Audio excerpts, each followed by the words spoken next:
Hey everybody, Ryan here from Cold Harbor Supply, and today we're going to look at the installation of the revised Holosun DRS-TH Defender.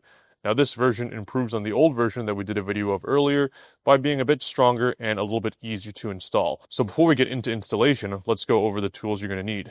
You're going to need a screwdriver with 4 bits. You're going to need a T6, you're going to need a small flathead, and you're also going to need a 2mm hex key and a 1.3mm hex key. Just a word of warning, guys, if you strip any screws, it's on you. So the first thing we're going to be doing is removing this cover over here and the rubber cover here. So here, these are T6 screws, just be careful.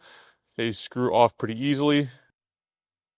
Once these screws are out, set them aside. You will not need them for this installation, but you will need them if you do want to put the stock cover back on. This cover is going to pop out.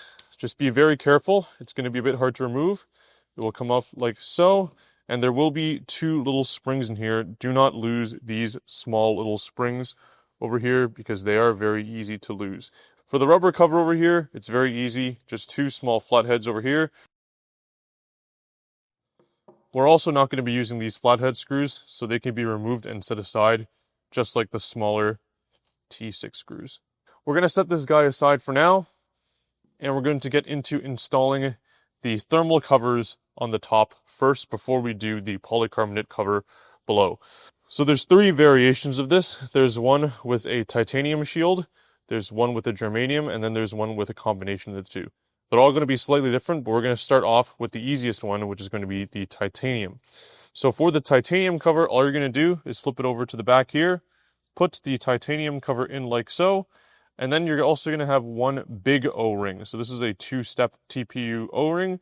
This O-ring is going to go inside the first channel within the housing. So you're going to see over here, there's one channel on top and then one channel in the bottom. This one's going to go on the bottom channel, and it's going to have the smaller flange sticking up. All you're going to do is put it in like so, and it's going to be a bit tight, but there you have it. So this is what the titanium protector is going to look like installed. Before we get into putting this on, we're going to show you how to do the germanium, and it's very, very simple as well. If you only have titanium, you can skip to the next segment of the video where I installed this on the DRS-TH. So for the germanium only version of the protector, the installation is going to be very similar to the titanium version.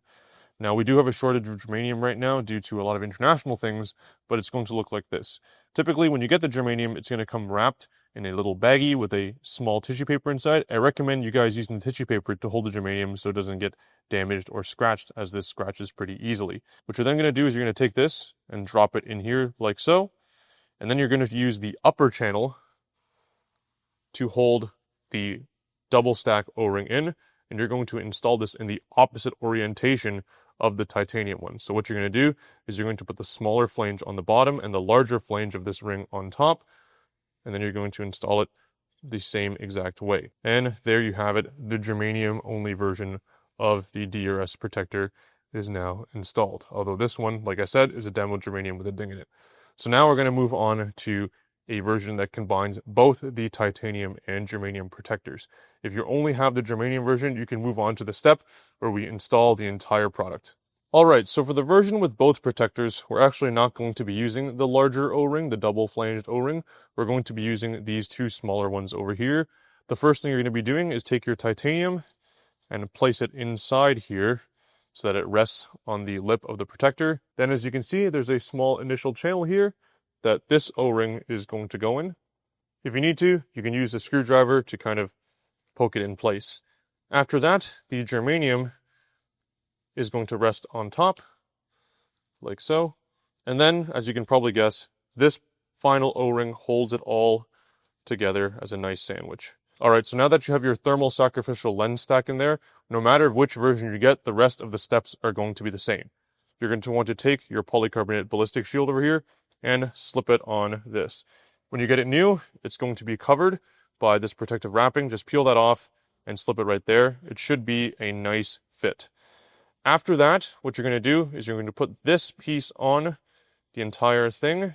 Now you're going to take these small screws. These ones will have a 2mm hex bit in it, and you're going to install it where the stock rubber cap once was. Don't over tighten it, guys. Finger tight is enough. We're going to do the same thing to the other side. So now we're going to move on to the most difficult part of the installation, which is going to be installing this cover on. Now you do want to be patient with this because this does have springs in it. So the springs for the DRS-TH cover are going to look like this. There's going to be a long side that will engage with your optic, and then there's a short side that hooks into the cover itself. So then what you're going to do is you're going to grab the long side and have the hook facing outwards towards you, and you're going to have your cover fully open like this, and then you're going to drop it in like that, and then you're going to do the same thing with the other side. What I recommend doing is when you're installing this is you hold both tabs like this to prevent them from falling out, and keep this fully opened. We're going to install it like so. So what you're going to do is you're going to put this on, you're going to slide it in there, you're going to hold the bottom here, and then you're going to close the cover. And then we're going to screw each bit in one at a time with our 1.3mm driver. So in our previous design, we had screws that attached the rubber cover to. We didn't find that to be super sufficient. So in this case, we made things really easy. All you're going to do is for the final step, you're going to take your rubber bikini cover over here. You're going to loop it in like this. Give it a bit of a spin around so that way it all indexes nicely. And you're going to do the same thing on the other side. All right, once that's done, take your cover, make sure it's all indexed properly. There you have it, guys. Your Holosun DRS-TH protector is fully installed. The cover can be removed, and this can be flipped up to use for any of your thermal/red dot shenanigans. Thanks for watching, everybody, and we hope you have a good one.